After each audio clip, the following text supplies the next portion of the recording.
Welcome back to the Freedom Footprint Show, a Bitcoin philosophy show with Knut Svanholm and me, Luke the Pseudofin. Today, we welcome Angelo Morgan-Somers, a young and inspiring content creator and the author of Do Bitcoin, The Future of Money and What You Need to Know. In this episode, we have a packed conversation. We start with Angelo's background and his near-death experience, and then we talk about his book. We discuss the necessity of including crypto in the Bitcoin discourse, free speech, and what society will look like during hyperbitcoinization. If you're looking for some great book recommendations, a touch of praxeology, and even a Harry Potter reference, stay tuned. But before we dive into all this, a reminder that the best way you can support the show is by streaming us some sats or sending us a boost via a value-for-value podcasting app like Fountain. If you get value from the show, consider sending some value back our way. Each week, we'll thank the top boosts with a shout out in the show. If you're watching on YouTube, don't forget to like, subscribe, and turn on notifications so you never miss a weekly episode. We also want to thank the sponsors of today's show, the Orange Pill app and Wasabi Wallet. You can find information about them in the show notes, and we'll talk a little more about them later. I'll also mention that the show is produced by Consensus Network, Bitcoin-only publishing house and hub for Bitcoin content like this show. And now, let's dive into the episode.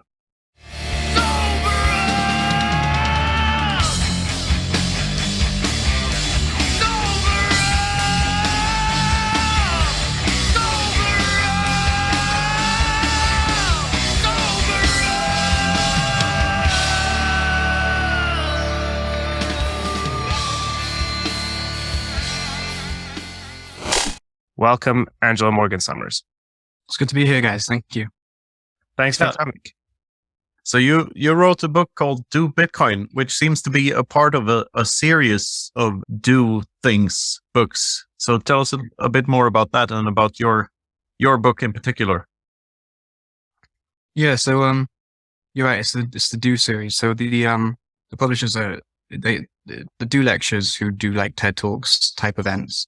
They have a publishing company called the Do Book Publishing Companies. They have this series of books. And I knew them because I gave a talk at one of their events a while ago, and they offered to their speakers sometimes whether or not they want to go and write a book. And they offered it to me a while back when I was at towards the beginning stages of my learning in the whole Bitcoin world. So I was kind of still coming to grips with it. Didn't want to end up writing a book because it would have ended up being about crypto at that point in time.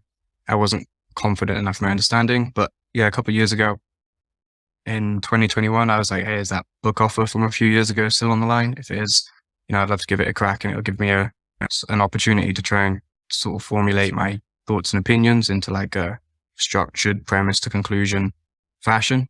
And it was an interesting challenge because the series, they have a bunch of books that are all sort of the same size, roughly 20,000 words. So you've got to try and basically convince newbies why Bitcoin is important in 20,000 words, which isn't actually a lot, especially when you're trying to build the context around Bitcoin and exactly, defining the solution rather than just explaining, or defining the problem rather than just explaining the solution. So the actual explanation of the solution, Bitcoin's protocol and blockchain stuff, ends up being sort of condensed as much as possible to one or two chapters. And then the majority of it is just trying to go over the problem and bring into question people's understandings of money and sort of question the axioms of their thinking in that realm. So it was a good challenge, and I learned a lot more doing the writing than learning, because you find the holes in your own argument and stuff like that quite quickly when you go to actually write it out in words. So yeah, it was really good to sort of refine everything I learned over the years, and hopefully it's a good way for people it's aimed at newbies and people that don't have a big, strong base of understanding around Bitcoin and everything like that so far. And the idea is that all too often people in Bitcoin, I found when I was learning, they tend to just use words that are empty to the listener. So they'll talk about mining, and then in their explanation of mining, they'll mention proof of work. And then when you go to learn about proof of work, they're talking about mining again, and the actual definitions are never sort of built from the ground up, or they're never utilizing words that host mental models that people are familiar with. So I tried to write the book by utilizing mental models that people have already formulated over life, because it's Bitcoin's very first principles. So the theory was I should be able to take first principles models and first principles understandings that people have about the world and then explain Bitcoin without really mentioning any of the jargon until the later stages. So, yeah. Yeah, explaining something to someone else or teaching a subject is in my experience, by far the best way of getting to actually understand it yourself, because you're sort of forced into this mode of first principle thinking, which is crucial in understanding anything really. So that's really good. I can see in the description of the book on Amazon, the description says nothing is complicated. Some things are just harder to explain. The world of digital money might feel like the Wild West, but blockchain, Bitcoin, and alternative cryptocurrencies enter the mainstream. We are going to need to arm ourselves with some knowledge. Do Bitcoin is a concise guide to all things cryptocurrency. Is this is this something the publisher put there, or are you trying to lure shitcoiners in to get a deeper understanding of what differentiates Bitcoin from the others, or why this type of bio?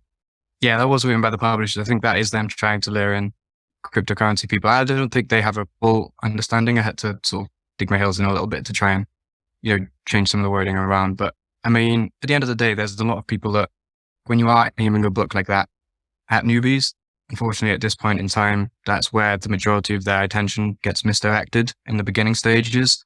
And so those are the types of places they're going to probably go to learn. So I don't think it's the end of the world. I'm not happy really with the description personally, but at the end of the day, people, when they're starting out their journeys of learning, they don't actually know the difference and they don't understand. So to them, a lot of them, unfortunately, consider Bitcoin to be sort of an old, and it's like the dinosaur of the whole space. And, there's these new and exciting versions, and it's like they'll liken it to MySpace or these things. And, it's the Facebook of, digital currencies and stuff. And when they have that attitude, they're more likely to want to go and learn about the fresh and exciting thing. So I don't think it's a great strategy when you're trying to educate people about Bitcoin to sort of Voldemortify the world of cryptocurrencies and refuse to mention it at all, because at the end of the day, that's what they're going to be interested in. And so, yeah, if you can sort of smuggle in Bitcoin to that conversation, and, if you go through the book, there's a lengthy critique of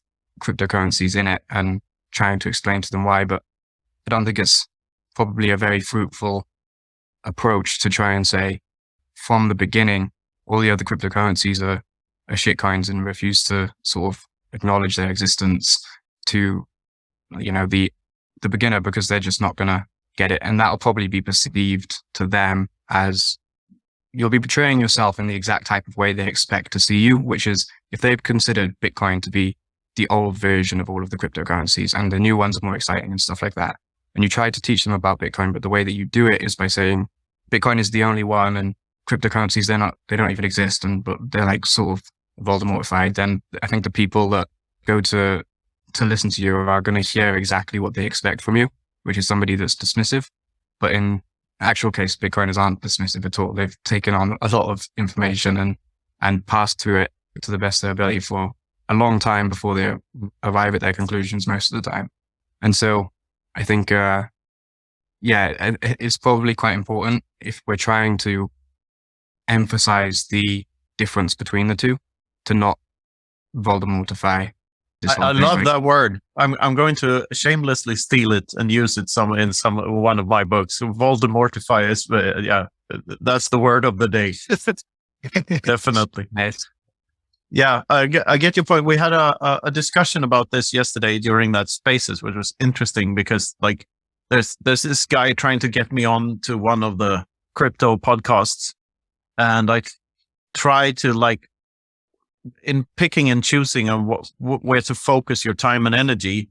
It's kind of hard because I certainly understand it in, writing a book about Bitcoin and luring people in like this, but giving too much of a platform to people who pretend to be curious, but are really just shitcoin apologists. In my mind, that's another deal. And the comparison I make is I have no wish to debate a flat earther either, because you have to draw the line somewhere, like, are their arguments so ridiculous that they don't need to be addressed at all? And like, why should you spend your time debating people who are most likely bad actors and are just trying to get sponsorship from these people waving around a bag of shitcoin cash? And this is so tricky with the Bitcoin space and crypto in general, and why so many prominent Bitcoiners fall from grace at one point, because that bag of cash is very tempting for them to accept and to not be principled enough and give these people that are really opposite to the ethos of Bitcoin time and attention. And I think the proper way to navigate that is just to ignore the bad actors as much as possible. However, there is some truth to what you say, since all these bad actors have such big marketing budgets and everything, that's the reason why people are so confused about this, because there's no marketing budget for Bitcoin at all. It's just us enthusiasts trying to explain how important this is to others. That's what the confusion stems from, because people don't know what to believe, and they have a hard time separating signal from noise. So yeah, I hope you can lure some of these confused people in and convert them, for lack of a better word. Yeah. Question about that though. So, Carl Jung, his idea of the shadow, right? Yeah, absolutely. So I think that oftentimes there's fractals. And I think this is, I don't know if you read The Republic by Plato, but it's what he does really well in that book, is sort of draws a fractal pattern between the individual and not the state, but civilization. And he builds a city, a polis, that's basically modeled after the human, and tries to draw from that conclusions about how best to act and questions what's just and stuff about an individual.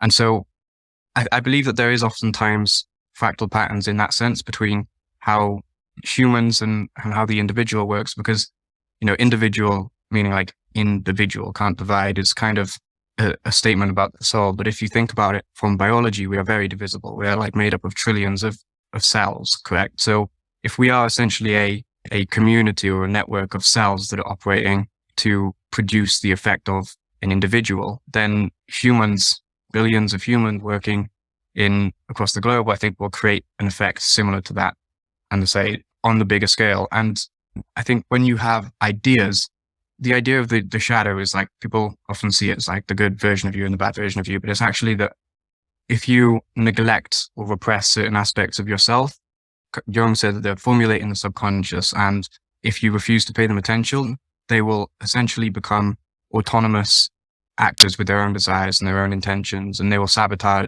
and those parts of you that are repressed will sabotage you in ways that feel unnatural and surprising, because you sort of, by neglecting them, give them autonomy over themselves, and they become this unregulated.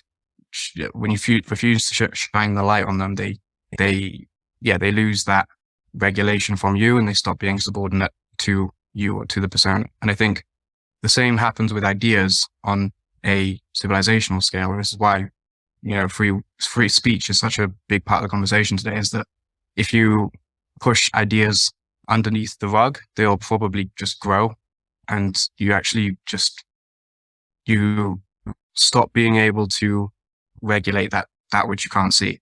And so in the Bitcoin and crypto realm, I think, if it's got to be done on a case by case basis for sure, because if you're talking about very technical concepts that people aren't really going to understand, and this is what happened, I think, with Bitcoin Cash, is people didn't really understand the tech at all. A lot of the newbies that got brought into Bitcoin Cash, they didn't understand the technology. And so when people took, Craig Wright and all of that, and when people take these people on board and debate them, they are able to basically run their script, which is a script primarily designed to convince. And by platforming them in that sense, even though you may be right, they will still, their job when they're up there on the panel with you or whatever it is, isn't actually to beat you in the debate, it's to convince the audience. And so, yes, there's definitely something to be said about refusing to platform individuals like that. But I think, again, it's very case by case. And that's not to say that people like that and their ideas should be left unchecked. and unspoken about and uncriticized. And so, yeah, it's very awkward. Like you said, it's a tricky situation at the moment to sort of, as a movement really, to navigate how to best deal with those things that are natural side effects of what's seen to be, I mean, it's the best performing asset in the past decade. There's going to be a lot of scammers that are going to flock to it like a moth to the flame, right? So yeah, it's tricky to find out how to exactly do that. But I don't think Voldemortifying is the best way to go about it. Probably not, but like ignoring is not Voldemortifying in my mind. Ignoring is just like not buying into to their narrative. Because if you do, and if you debate them, it's like the saying, never pick a fight with a pig, because regardless of the outcome of the fight, the pig wins, because all the pig wants is attention. So that's why I have such a hard time, like when, and you see this a lot in the shitcoin space, like people like Richard Hart want to debate Bitcoin maxis all the time, because he's very fast paced and he can talk fast and he can make word salad sound very tasty very quickly.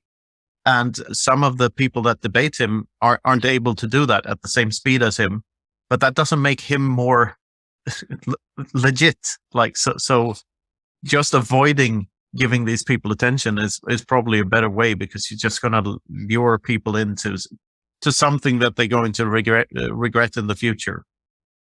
Then again, I mean, we all have our journeys, and some people learn quickly and have a steep learning curve, and for others it takes longer.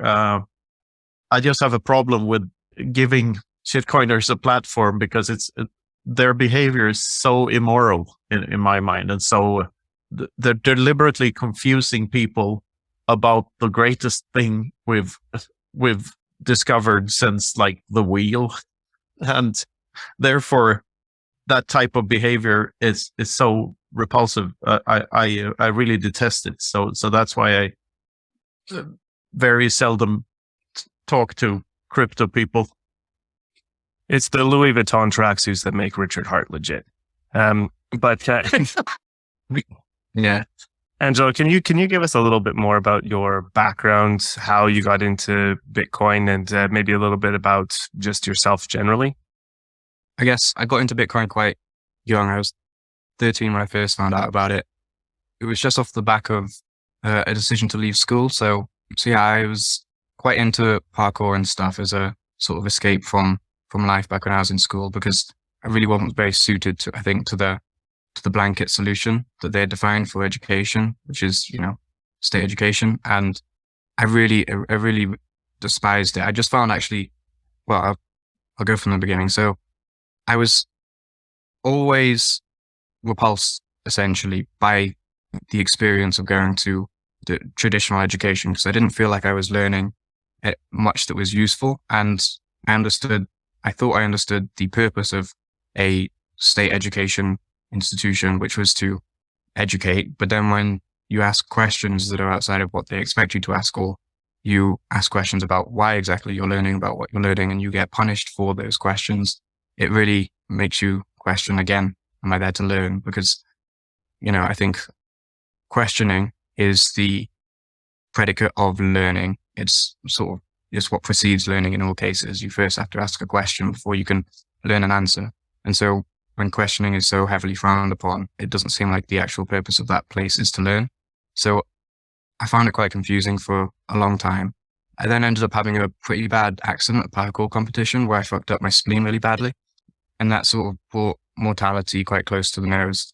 And the result of that was, me bringing into question a lot of the decisions that I'd made up until then. And at 12, there wasn't many. I hadn't been around that long, but one of the recurring ones was to go to school every day, despite hating it and feeling like it was an unproductive use of time. And so I ended up writing a 22-page document to my family explaining why I didn't want to go to school anymore. And they accepted it. I left school. About a year later, then I found out about Ethereum first, actually on the footnote of a gold bug thing that my dad was reading. And he was like, can you explain this thing to me? I don't get it. I was like, I don't either, but I'll look into it.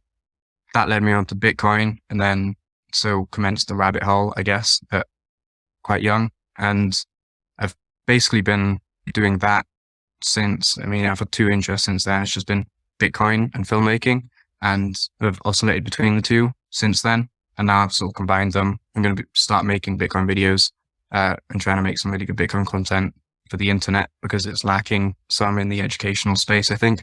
So that's my goal, basically. A near-death experience can make you grow up fast. I mean, like I've had a couple of those, especially on boats in hurricanes, where I thought I was going to die.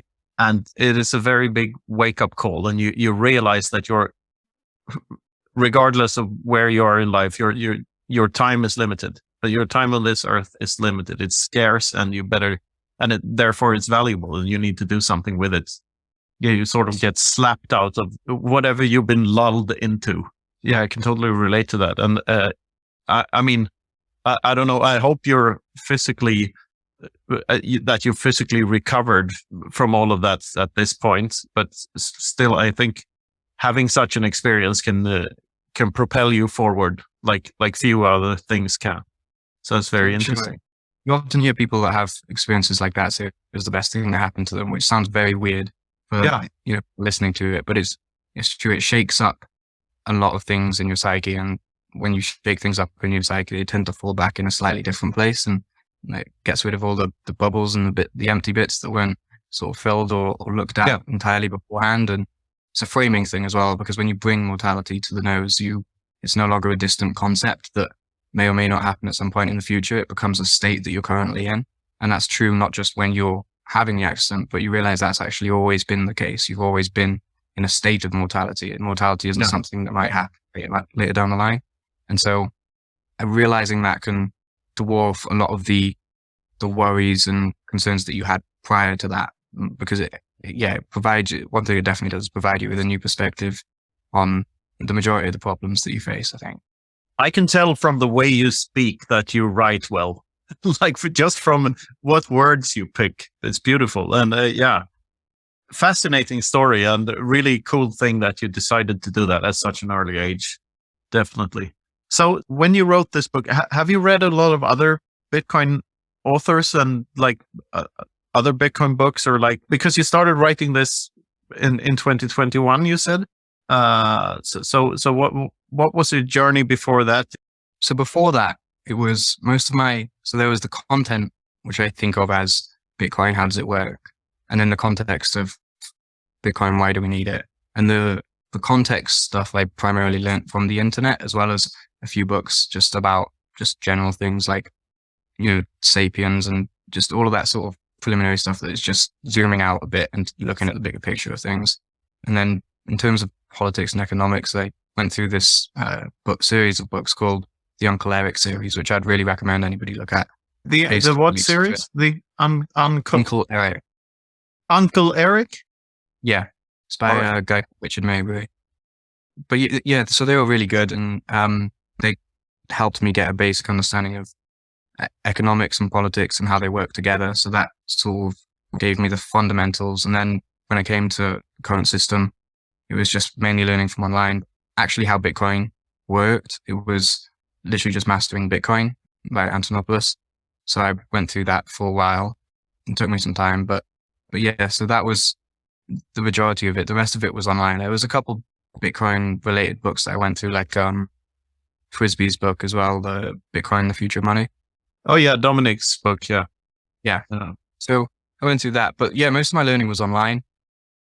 I found that when it came to learning about how Bitcoin actually works, I found that, for me at least, it was very closely tied to why we needed it, because as I learned some things about how it worked, I mean, at every level of how Bitcoin is designed it is taking into account the actions of humans, right? It's trying to essentially prevent against or accommodate for certain human behaviors.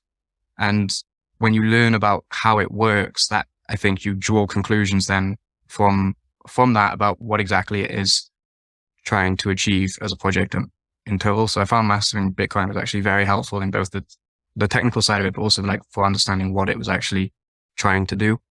But in terms of online Bitcoin content and where the gaps are, I just found it was hard to find a solid linear progression from knowing nothing to understanding or to being orange pilled, essentially. And that progression was what I was trying to achieve in the book. And it's also what I'm going to try and achieve with video stuff and video content going forwards. What do you think of the episode so far? Let us know in the comments. And now, a quick word about our sponsors. First up is the Orange Pill app. Download the Orange Pill app today from the orangepillapp.com. Yeah, Orange Pill app. Woo! Rocket ship, get on board. It's available for iOS and Android. Stack friends and meet like-minded people near you. Connect with your favorite Bitcoiners and speed up Hyperbitcoinization. We're really excited about the Orange Pill app and its potential to connect Bitcoiners in their local area. Download the Orange Pill app. It's not a dating app, but you can use it for dating. Download now. Next up is Wasabi Wallet. It's a great desktop wallet that has privacy by default and CoinJoin built in. It recycles your UTXOs around so that no one knows who you are after it's done the process. Check out wasabiwallet.io. Make sure that that's the actual link you check out because there are scammers out there who want to steal your Bitcoin. But it works in the background. Tor is built in. And when you send coins to it, the coins you take out are private. So download Wasabi Wallet today. I'm wearing these shades in tribute to Wasabi Wallet because your OPSEC is important. So I'm totally anonymous now, just so you know.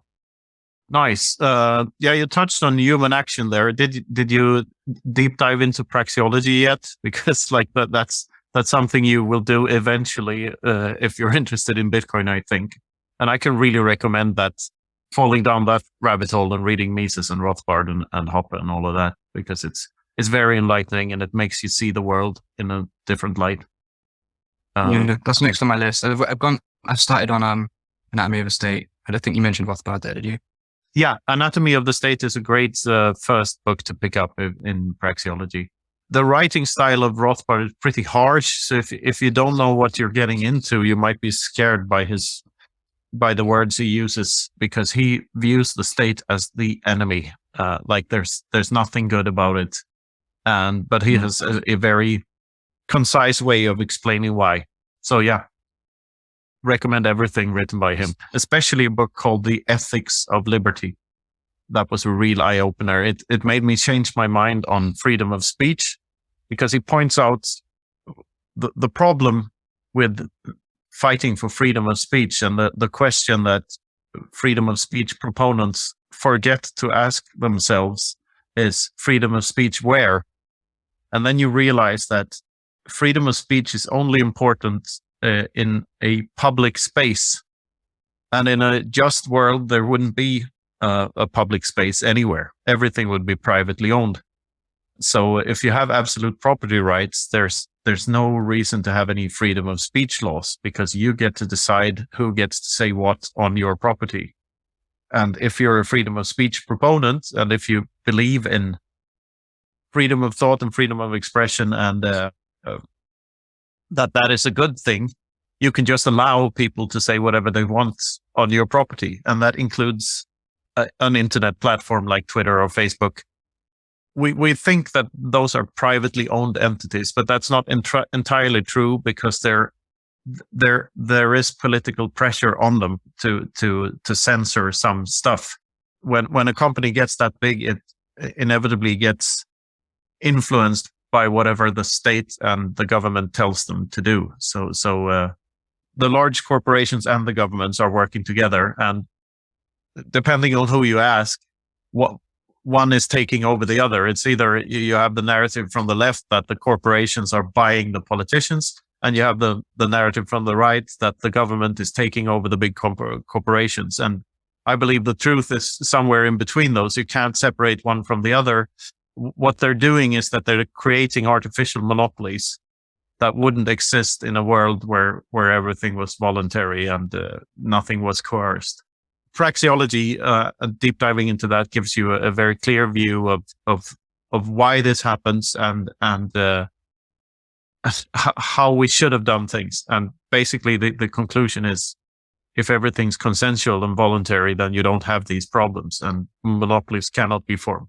So we've never had true socialism, but we've never had true capitalism either. You're always on a scale between the two, and almost socialism killed more people than any other political system in the world, and almost capitalism lifted a lot of people out of poverty, but still it's very handicapped, and the free market isn't free by any stretch of the imagination. It's always there's always interventionism going on somewhere, and in every single country, the government meddles with the free market because they make people pay taxes and they print money, and therefore what we're living in now is a very bad representation of an entirely free market. Thoughts on that? Yeah, I think it's a category. So the difference between public and private in my head has always been an issue of categories. And the problem with those categories is they're purely psychological. And so they are essentially, in my mind, especially with that specific categorization is very arbitrary, in the sense that I've always seen government as a private business, and the difference that separates government from what we traditionally understand as private businesses, such as Twitter, is that the government has a monopoly on violence, which I think was explained. Exactly. This is very Rothbardian. Yeah, I'll probably like him then. But yeah, so in that sense, it's like if you were to take a bunch of humans and just dump them on the planet and allow them to organize themselves, the idea is that if you had a purely private system, then you wouldn't have the monopolies in such form, because everything would be, there would be no fiat, and therefore everything would be voluntary exchange and voluntary participation in various games or systems that are set up by humans to organize themselves. But I'd say that did happen. We did put a bunch of humans on a floating space rock, and what formed was states. And those states are called states, and they're called public just because we've had to draw a line between them and the rest of companies, simply because of the monopoly that they hold on violence and how that changes absolutely everything that they do. Nothing is anymore a action that can be subject to the competitive rebuttals of other members of the same market, but instead it's sort of done by decree, because if you disagree, at the end of the line of punishment is always you getting shot. And so therefore there is no, you have to draw a line between public and private because of the immense power that the public has. But the idea then that if you got rid of the state, that vacuum wouldn't be filled is, I think, another questionable thing, because you essentially, the state has worked so well at preserving its own power over the past God knows how long, that it's existed practically since the agricultural revolution, right? And so the idea that if you would somehow get rid of it today, there would have to be a lot of voluntary participation to do that in a way that wasn't strictly fiat, unless you're talking gunpowder revolution. And now, going to gunpowder revolution, what you're saying is there'll be a period of bloodshed and pain for a while, but then eventually you'll develop the system that you believe is going to be most optimal for humans, which is everything's private. But what's to say after you got to that private part that there wouldn't, I mean, you said that there wouldn't be those monopolies, but what's to say that that's the case? How come the same issue wouldn't form, and instead of calling it public, we'd call it public or whatever it is? They're just words at the end of the day, but they're the actual actions of the people. It's not that, like, I think the people were you can't take out the fact that the people were somewhat complicit in their own domination, in a sense, over the years, because we didn't have the tools necessary or the ability to prevent ourselves from being domesticated.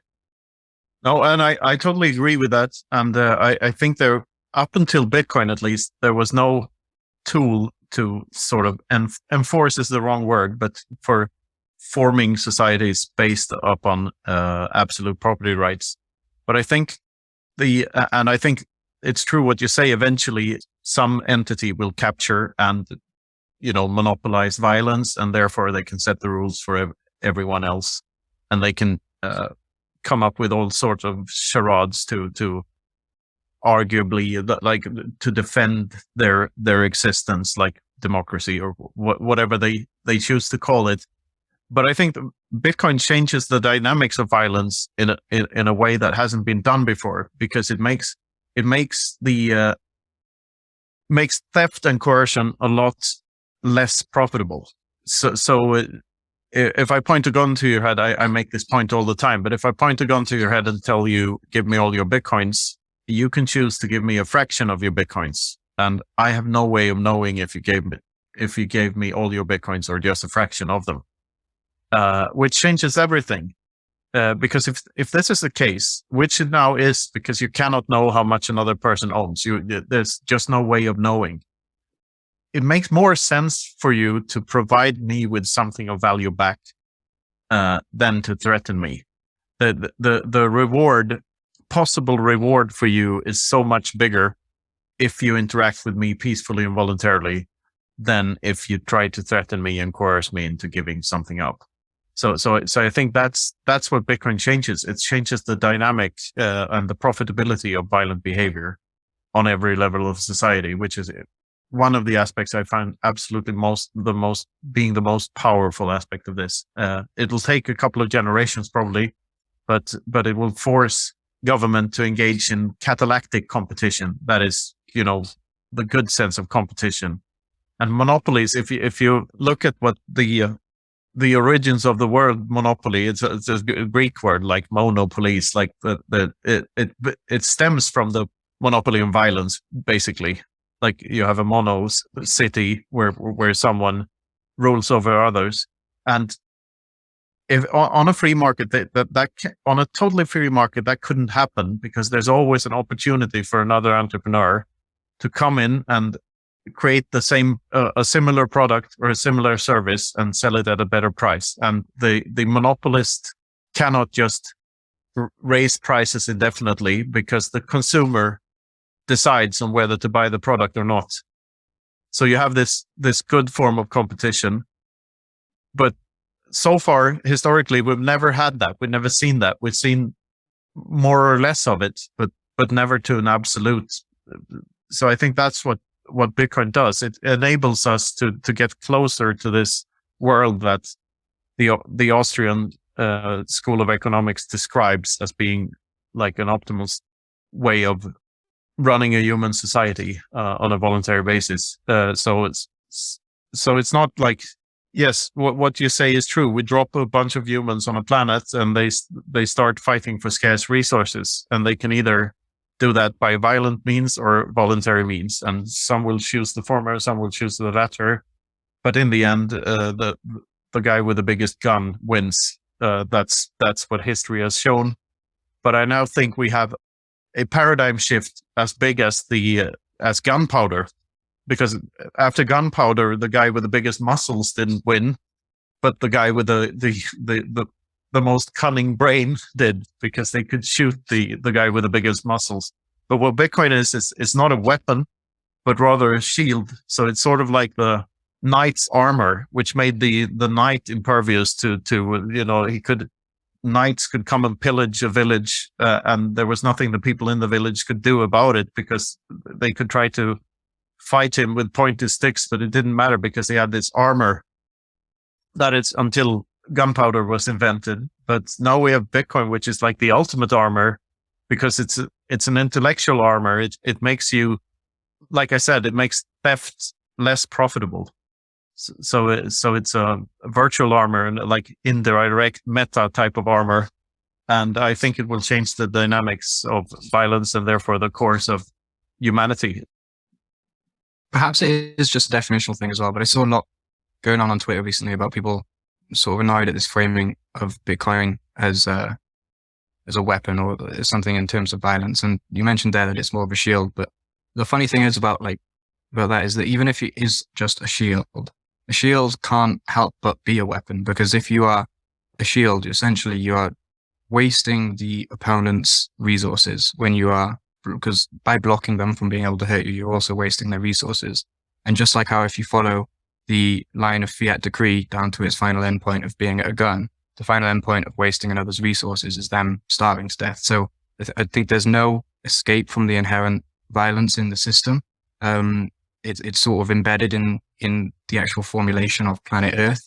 And perhaps it's for whatever reason that may be, but yeah, Bitcoin, I think, can't help but be a weapon in that sense, because, it does drain the resources of those that try to attack it. It's anti-fragile in a sense. It's more like a shield that bounces the bullets back towards the person that fires them. And so the good thing about it is that it's on the side of freedom. And, I think that there's a lot that I don't understand about how to best run a civilization, but I think the closer we get towards something for freedom, the happier I am with it. So I'm glad that it's on our side. Yeah, about the shield that reflects the bullets. There's another thing to be another angle. Let me offer you another angle. Quite far into the future, when Bitcoin is a bigger part of the global economy, so you have a functioning Bitcoin economy in parallel that is bigger than it is now. That will inevitably lead to the costs of production of everything else going down. Like, that's one of the things that an unhampered free market does. So it reduces the cost of producing stuff.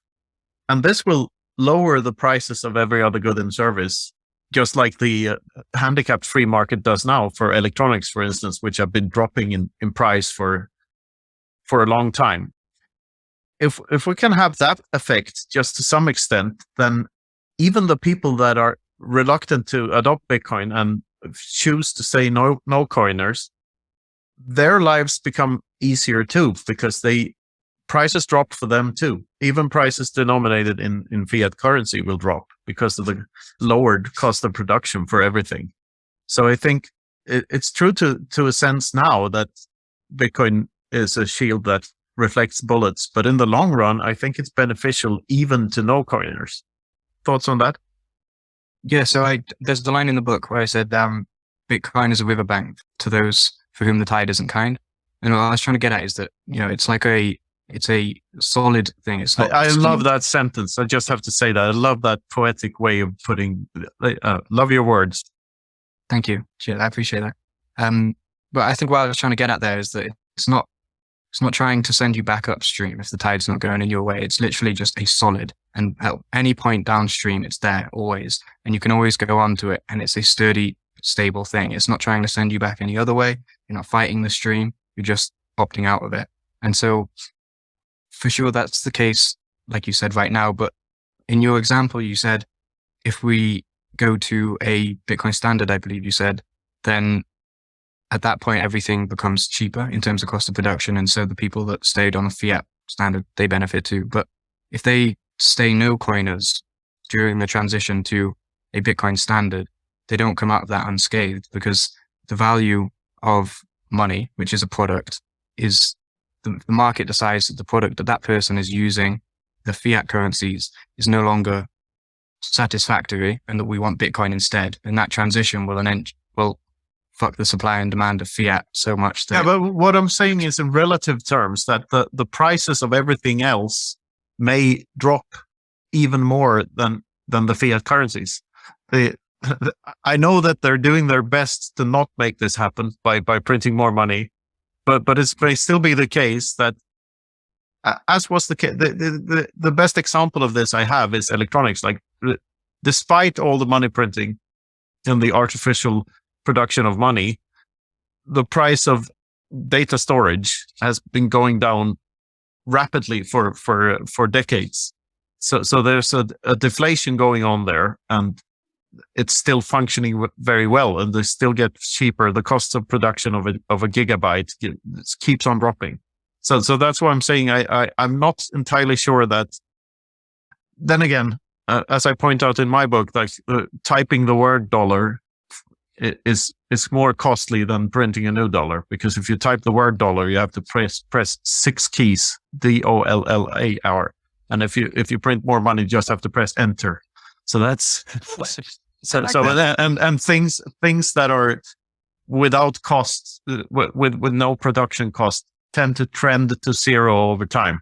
So like the MP3, for instance, or a JPEG, like pictures used to have a cost attached to them, and sounds as well. But right now they're, for all intents and purposes, free to use, and they have no production cost, and neither does money. But yeah, time will tell. Well, my thesis is that the prices of everything else may drop even faster than fiat currencies. And the only thing that's necessary for that to happen is for the central banks to resist the urge to print faster and faster all the time.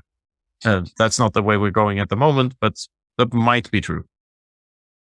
Yeah, I can see what you mean. I was just thinking, like, I was just trying to run through my head in like that transition to a Bitcoin standard, is that if more and more people go on to use Bitcoin, then there gets a point where, similar to in runaway inflation, people are trying to trade their money for goods at an accelerated rate, increasing the velocity of the currency and then increasing the effective supply of it because of that as well, which is like the circle, right?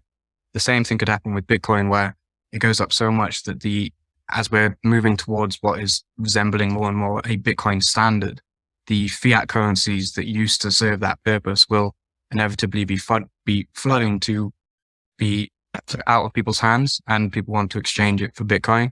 But that means that people with Bitcoin will have to sell it to them. And so they'll have to offer a lot of that fiat in return for the Bitcoin, because if everybody wants to get their fiat in return for Bitcoin, the fiat is then suddenly if this is happening on a mass scale, on the scale that we talk about when we say going to a different reserve currency, then that fiat currency is going to be as good as dead. Like it will be absolutely crushed. It will hyperinflate essentially.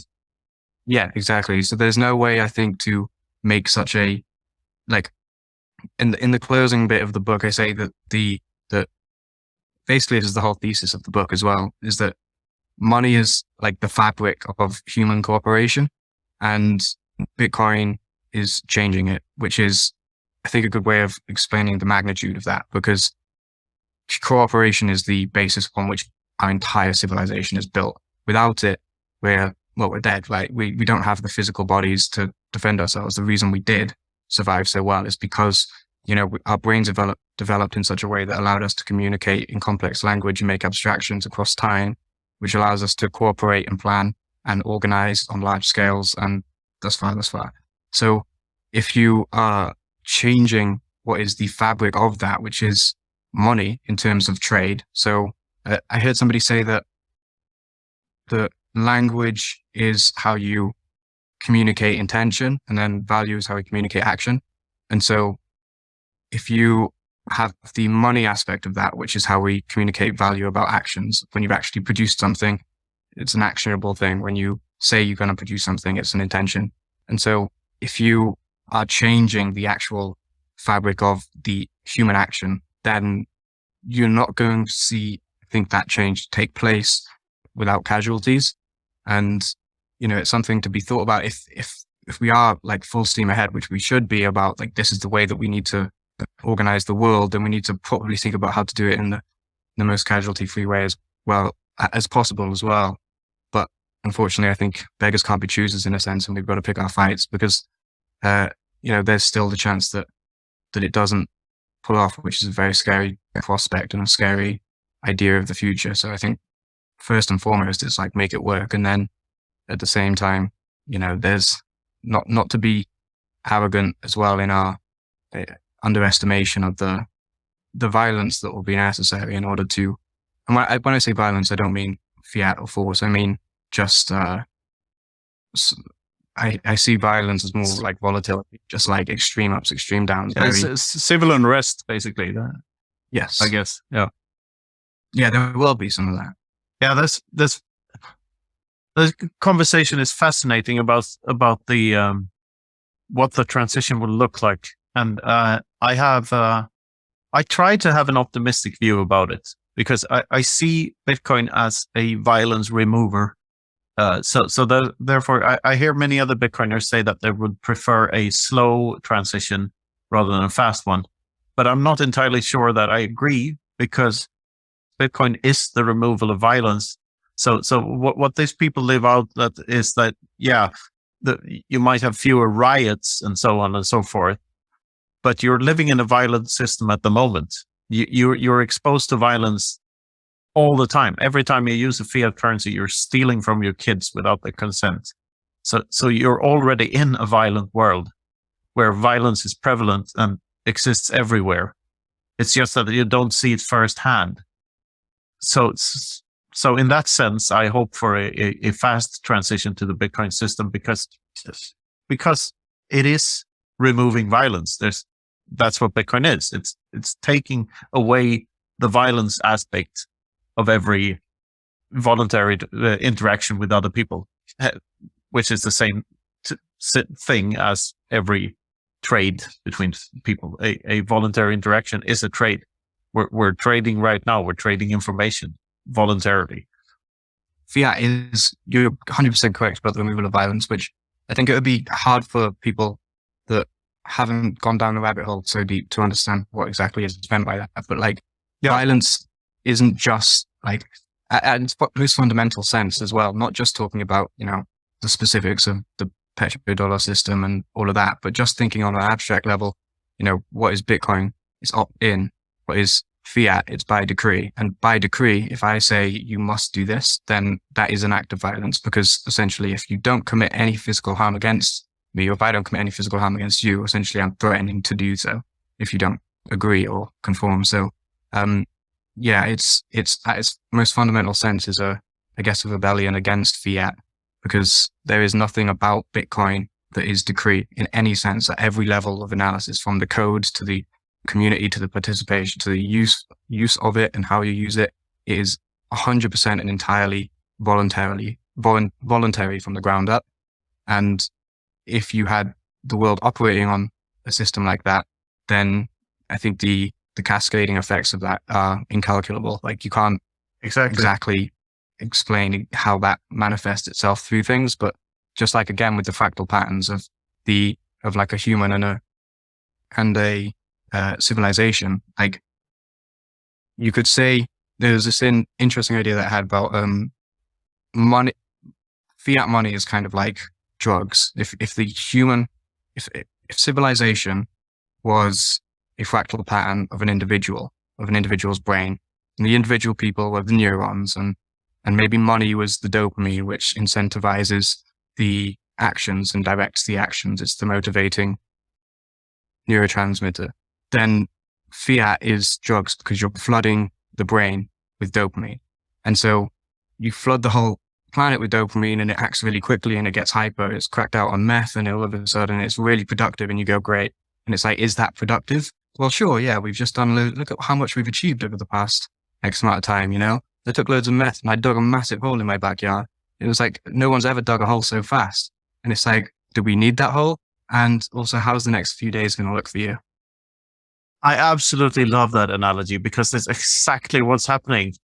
They're building, like, they're spending so much money on roads. The libertarians always bring up the subject of roads. But there are so many roads now that cost so much money that lead to some guy in a forest somewhere who, in a perfect world, would have paid for that road himself and not make everyone else pay for it. And it's just as you said, it's a meth head digging holes in his backyard for no good reason. That's what it is. So that's a perfect analogy. I love it. I can tell from the way you think that you're already an Austrian economist. Like, you have the same way of framing. Like, when I wrote the first book I wrote on Bitcoin, the first proper book, Sovereignty Through Mathematics, the first chapter in that book is called Everything a Trade, where I flesh out this idea of every interaction being a trade. And that was before I had read any of the Austrian thinkers. So when subsequently, when I read Human Action by Ludwig von Mises, I felt a great sense of pride, because I'd come to the same conclusions as these guys. And that reinvigorated me as an author. I thought, like, shit, if I can do that, I should write for a living. I should do, which I now do. So good on you, and read the Austrians, because it's going to make you proud for coming to these conclusions on your own without having read them. That's I'll definitely check. Yeah. So Human Action is, like, I think the audiobook is 38 hours long. So it's a big fucking book, but it's like the, for lack of a better word, Bible of praxeology. That's like the book you should have read about human action and praxeology. That's where all these ideas stem from. Yeah, Angelo, I think this has been a great conversation. It's been awesome to chat with you and to hear your perspectives on these things. A lot of great ideas and really interesting takes on this. And I just want to say, I think our audience is balls deep toxic maximalists mostly. So your book might not be exactly the thing for them, but I encourage our audience to check out your book, because maybe this is a useful orange pillar for people that they know. So hopefully that's something that people go check out your book, Do Bitcoin. And similarly, I'm looking forward to hearing about everything that you're doing in the future. Can you tell us just a little bit about what you're planning to do and what you'd like to do in the medium-term future? Yeah, I know. Are you going to any of the conferences this year, for instance? I haven't got any scheduled, but I'd definitely like to check some of them out, for sure. But yeah, I haven't got any scheduled. I've sort of been planning. So I've been planning mainly just this idea of Bitcoin videos is sort of where 100% of my focus has been recently. And so I think going through this year, that's sort of to answer the first question, the mid to long-term goals is to basically create some really good Bitcoin videos that hopefully people can help to expedite the process of Hyperbitcoinization, or however the fuck you say it. Yeah, there's a with Bitcoin, obviously it's an idea, and ideas generally have to be understood to have any human action behind them. But to get there is awkward, because as brilliant as Bitcoin is, it's not the easiest thing to understand. And so if I can help in some way to get more people understanding it, I think it has more legs in that sense. And it's definitely something that I think is missing right now. When you look at the absolute value and just the pure genius of the total Bitcoin effort of all the people involved and everything that's going on, it's immense. And I think the education side of it to get people understanding it doesn't quite match the level of ingenuity going into the actual building and the pushing and stuff, which is great because you want to be building and pushing. But if I can, I'd like to play more of a role in creating a good place for people to go to understand it and stuff. Yeah. Well, good. There's about half a dozen things and people that I can think of that we should get you in contact with. Just to list off a couple, maybe we should get you in touch with Yoni Appleberg, who makes some fantastic YouTube videos. We also have a little bit of a network of content creators at Consensus. I don't know if you're aware, but this is like the produced by Consensus Network, our show. So we've got a few content creators that we're trying to grow a bit of a network there. So and Emeralize. And Emeralize was the last thing I was going to suggest. So do you want to tell me a bit about Emeralize? Yeah, Emeralize is like Udemy meets Substack on the Lightning Network. So the educational platform that where you can upload a course and design courses and then accept Lightning payments for educational content. And cool. In any way you want, you can offer the courses for free. As a libertarian, you're often of the opinion that there's no such thing as intellectual property. I would argue that there now is, since we have Bitcoin. That's like the first real intellectual property. But you can accept voluntary payments, or you can put up a paywall, or you can do in any way you like. There's so many people in this space that are willing to help and that can spot talent and wish to collaborate with other thinkers. And when you described what your role in this, and like I could, it was like you were describing me. That's what I want to do too. I see all these people that build stuff and they're amazing. But I still think there's a lot of education lacking in the space, and that we need to reach out to more people. So totally on the same page there. Yeah, for sure.